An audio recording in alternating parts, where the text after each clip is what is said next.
Coming up on today's Philadelphia Eagles now, could the Birds cut James Bradberry? And if they do, after a disastrous 2023 season in which he couldn't cover, he couldn't tackle, it looked as though he got washed and cooked overnight, what are the cap ramifications if the Eagles do want to move on? Also, with that, we're going to take a look at the top Philadelphia Eagles cornerback draft targets with the draft coming up in April from Detroit. Let's begin here with the entire James Bradberry situation. For those of you who want the Eagles to move on seamlessly, it's impossible. This situation financially is not good. Now, the Eagles were able to get a really good 2022 out of James Bradberry after barely paying him anything. And Howie Roseman, in paying him in 2022 on that one-year deal and then giving him that contract in free agency last offseason, backloaded his contract. So now this is the danger of backloading deals, where if a player declines, if he gets hurt, if he doesn't play well, you're going to have to eat a chunk of salary if that decline does happen precipitously. And for James Bradberry, it looks as though that's happening. If the Eagles want to move on from him and overall just cut him this offseason, they're going to have to eat $17.2 million. That is the dead cap charge in 2024. He also has a 2024 option bonus of $9.64 million in guaranteed money. So he's going to get paid. You also have to pay the rest of the guaranteed money on his deal as well as his signing bonus. This goes without saying. Bradberry was awful this past year for this Philadelphia defense. Now, I think a big reason of the overall defensive struggles for the Eagles, an awful defensive scheme, and what didn't make matters any easier, changing defensive coordinators late in the year, going from Sean Desai to the even more inept Matt Patricia, who didn't even run his defensive system because it was so late in the year. So he was put in a bad position, square peg in a round hole, having to call plays for Sean Desai's defense. Bradberry in 2023, the numbers are not pretty at all. 56.6 overall Pro Football Focus grade, a coverage grade of 54.7. Ladies and gentlemen, this is not good. It makes me sick. A passer rating allowed of 108.6. Teams knew that. They tried to exploit that mismatch on the outside. They targeted him a lot, and because of that, the Eagles couldn't get off the field, and they gave up a lot of big chunk plays. Yards per catch, Bradberry, in which he gave up 12.3. So every time he gave up a reception, it went for a first down and more. He missed 5 tackles, but doesn't it seem as though that number was a lot higher? Because Bradberry got juked, he whiffed. That game against the Buccaneers was a joke, and he only had 1 interception. Now, a lot of you who watch the show every day know that I'm a positive guy. I try to take the glass half full approach. I've said here on record that even though the Eagles collapsed at the end of the year, I still think they have a lot of talent to get back on track in 2024, and things year over year can change dramatically, as we've seen often in the NFL over the last several years. The spin zone here is that if you look at the career trajectory and the career path of James Bradberry, he's literally been good or bad every other year.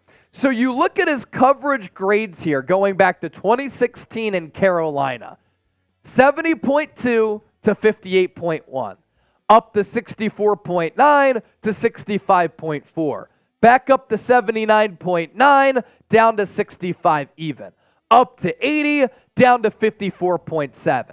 The bad news here is that James Bradberry's coverage grade of 54.7, the lowest of his career. And what is also interesting is that his tackle grade is in the green there this year of 75.5.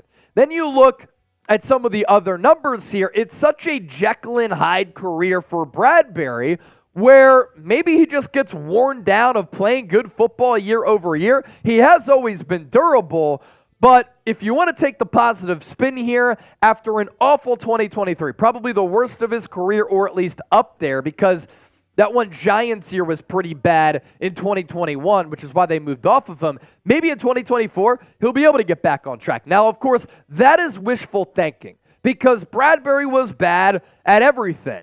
He lacked speed, he lacked physicality, he lacked the ability to jam you and stick with you at the line of scrimmage. He was bad in man coverage, he was bad in zone coverage, he didn't pick a lot of passes off, and I thought that he was bad at tackling, contrary to the numbers. It would be wild if he bounces back again, but I'm trying to give you hope. With that, this will be the pinned comment on today's show, so I do want to ask you this. If you're so sick and tired of James Bradberry, would you eat $17.2 million and just cut him and move forward with some young DBs, or maybe you try to bring one in free agency? Give me a Y for yes or an N for no. Eagles draft targets at cornerback coming up next, but first, we have a wonderful deal that we want to tell you about. The season is in the rear view.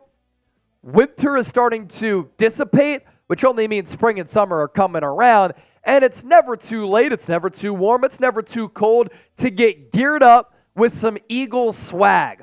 Limited time only. You can get this shirt and this hat for just $34. But you have to use the link at the bottom of the screen, chatsports.com/Eagles combo, so that Fanatics knows that Eagles now sent you.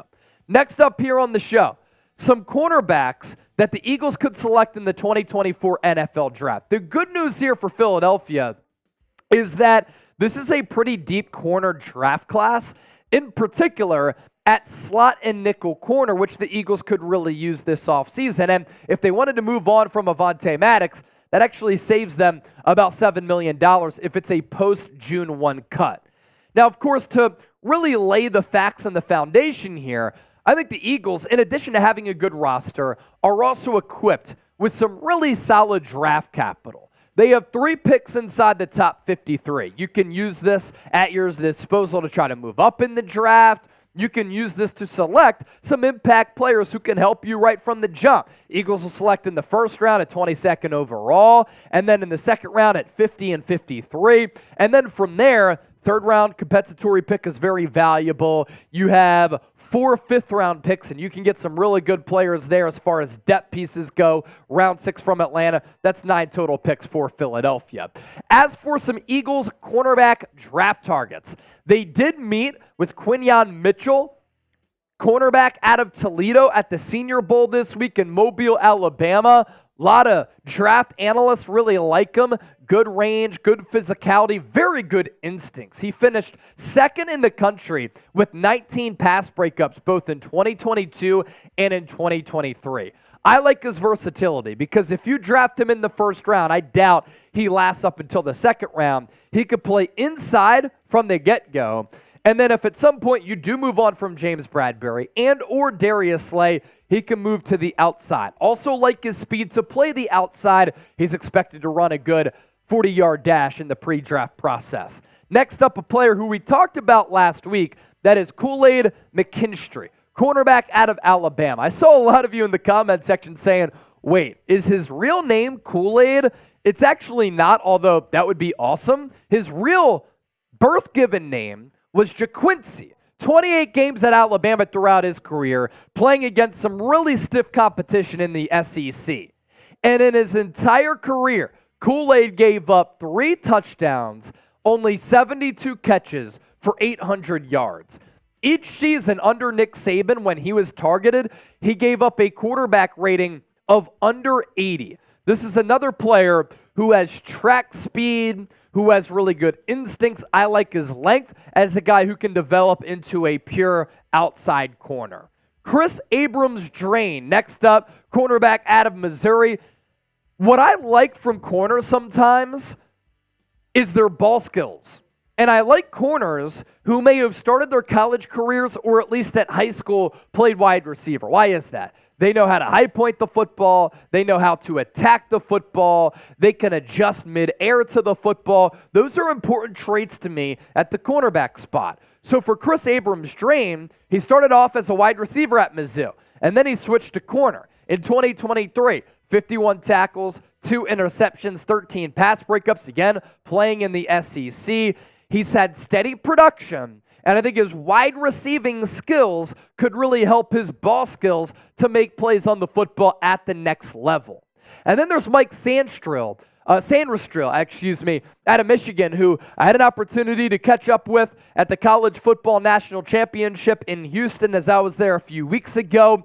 And this is another player who actually had really good production at Michigan as a wide receiver for 3 years under Jim Harbaugh. He too, he's instinctual, but he's also tough. He's a playmaking slot corner.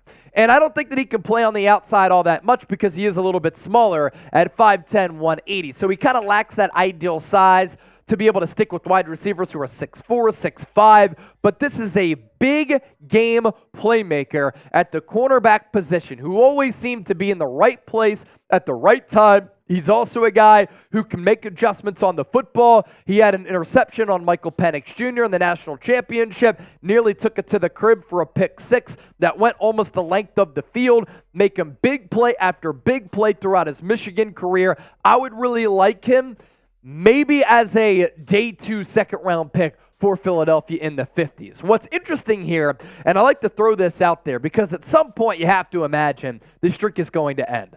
The Eagles have not drafted a first-round cornerback since 2002 when they took Lito Shepherd out of Florida. He ended up being a Pro Bowler, was really good for this team for a few years, but Howie Roseman has really liked to, and this organization has liked to, build on the trenches and get some skill position players in the first round. So bigger need, linebacker or corner? From Howie Roseman's point of view, he values corner more, but I don't know how you look at some of the playmakers at the linebacker position with what offenses are doing now with modern-day concepts and ignore linebacker. I don't think that the Eagles can ignore that position any longer. You can get a game changer, a game wrecker there who can really alter the game against the run and against the pass at that linebacker spot, so I'm typing LB.